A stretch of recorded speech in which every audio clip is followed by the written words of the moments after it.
has actually made the winds stronger. Aerial imagery from after the tornado shows the ground scouring the tornado was creating at this time. But even though the funnel is nearly a mile away, the wind field is beginning to grow to the highway. They pick up speed, traveling south at over 70 miles per hour. But still, the tornado is outpacing them. Parrish watches as dozens of vortices sweep towards them. It's now less than 300 yards away. Winds into the storm suddenly spike to more than 120 miles per hour, lifting and slamming the car into the central divider before sucking it into the roadside ditch. Behind him, that's filming.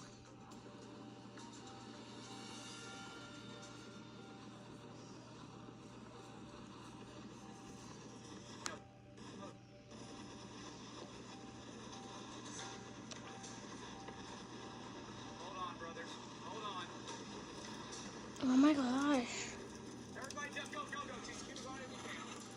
Parrish can be seen in the ditch just before the winds of the Betsmobile are smashed in as the core passes directly overhead.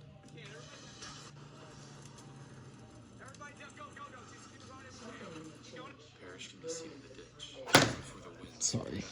That scared the heck out of me. Scared me a little bit too. Sorry.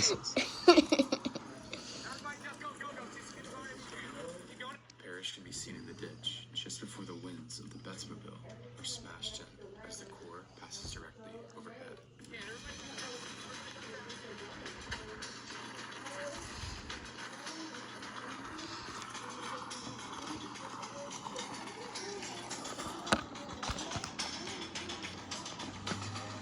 Bet's camera is ejected from a window upon impact but continues filming.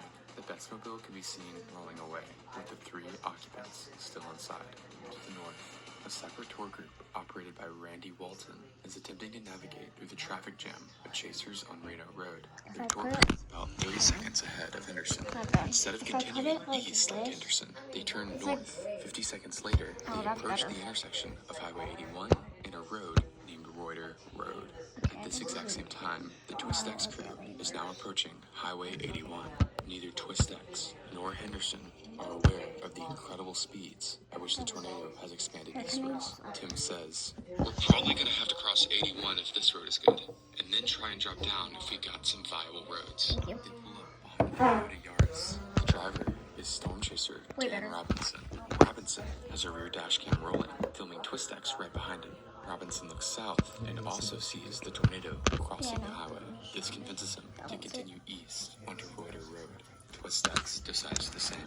Randy Walton records Robinson's Yaris crossing 8 behind him. Robinson looks south and also sees the tornado crossing the highway. This convinces him to continue east onto Reuter Road. TwistX decides the same. Randy Walton records Robinson's Yaris crossing 81, followed by the TwistX crew's white Chevrolet Cobalt. Walton and his group would have no clue they were recording the last moments of the TwistX crew. Thinking quickly, Walton also decides to turn onto Reuter behind them. Right on 81. Yeah. Copy. Go slow. Copy. Go to the highway, back where we came from, and go keep going over. Turn around. 10-4, turn around, and then we're going to go back exactly where we were. This decision to turn around, without a doubt, saved their lives. But Dan and TwistX are continuing down Reuter. To the south, Henderson is still stuck behind the line of chasers on Reno Road. After the powerful core strikes the Weather Channel convoy, it begins to do something that no chaser was expecting. It begins to move north. The heavy rain is not only slowing down the line of chasers in front of him, but it's also completely obscuring the tornado that's rapidly approaching him. As far as he's aware, the tornado is still a mile to his south, where he last spotted it. But in an instant, the winds begin to roar, and debris begins to pelt his vehicle. There is quite literally no time to react to what's happening, as the tornado roars just behind him, east of the intersection of Alpheldale and Reno Roads. His car is lifted and flung off the side of the road. He disappears into the darkness. Emily Sutton, a chaser just ahead of Robinson, of Alpheldale and Reno Roads. His car is lifted and flung off the side of the road. He disappears into the darkness. Emily Sutton, to react to what's happening, as the tornado roars just behind him, east of the intersection of Alpheldale and Reno roads. His car is lifted and flung off the side of the road. He disappears into the darkness. Emily Sutton, a chaser just ahead of Robinson, films the core once again revealing itself. The funnel is a stovepipe shape, no more than That's 250 a yards long wide one. at its base, but the wind field is still growing. To the north, Twistex still can't see the tornado. Heavy rain to their south means it's essentially invisible, and determining its motion is impossible. They can only assume it's continuing eastwards. This thing is moving 40 miles an hour, 30 to 40 miles an hour to the east. Tim is likely guessing here, as the tornado is much closer and moving much faster. As the rain begins to clear, it's hard to discern what How exactly much is to time their south. is this? No, video? I see it. Well, maybe I don't. Tim looks up the road. Dan Robinson's car is just ahead, and rain bands begin to sweep towards the road. He glances back towards the massive rain, where the funnel is beginning to reveal itself. The air around him grows, quote, eerily calm. There's no rain here. Actually, I think we're in a bad spot. These are the last words that we verifiably have of the Twistex crew before the camera recording cuts off. It had used all of its storage, but at this point, the tornado is 90 seconds away. Robinson's rear dash cam continues to capture the white Chevy Cobalt. He also begins to realize what's happening. What is that? What is that? It looks like the tornado. The car won't go. I've got to get out of whatever this is. The car just isn't going.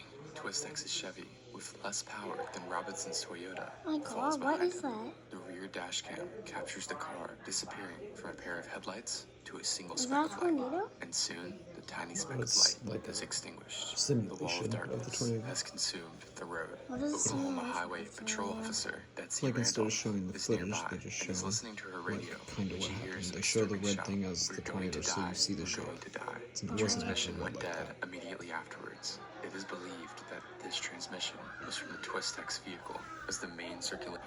We're going to die. We're going to die. The road. Oklahoma Highway Patrol Officer Betsy Randolph is nearby and is listening to her radio when she hears a disturbing shout. We're going to die. We're going to die. The transmission went dead immediately afterwards. It is believed that this transmission was from the Twistex vehicle as the main circulation overtook their car.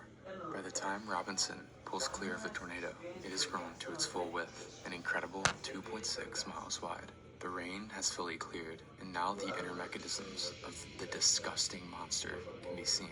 Huge sub-vortices That's sweep rude. around at incredible speeds. The mobile radar track from earlier has paralleled the tornado to the north on Interstate 40 and is watching the getting tornado bigger. approach. As the radar scans the tornado, That's it records huge. something incredible. Inside the circulation, wind speeds of 296 miles per hour, the second highest wind speeds ever, are measured. Moments later, a Paintballs are satellite like tornado 20, arcs around the south side of the main one, with a ground speed of 175 miles per hour. This is the highest forward speed ever recorded for a tornado. Within minutes, this tornado has come close to or has broken numerous records. It continues moving northeast, forcing the radar team to begin to flee east on I-40.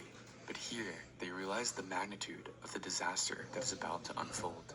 I-40 is a major highway. An EF5 strength tornado, with winds approaching 300 miles per hour here, could kill hundreds. Worse yet, if the tornado continues to track east, it will enter Oklahoma City and begin to clean up from the EF5 and more the week before. And now, an even larger storm is closing in on the city.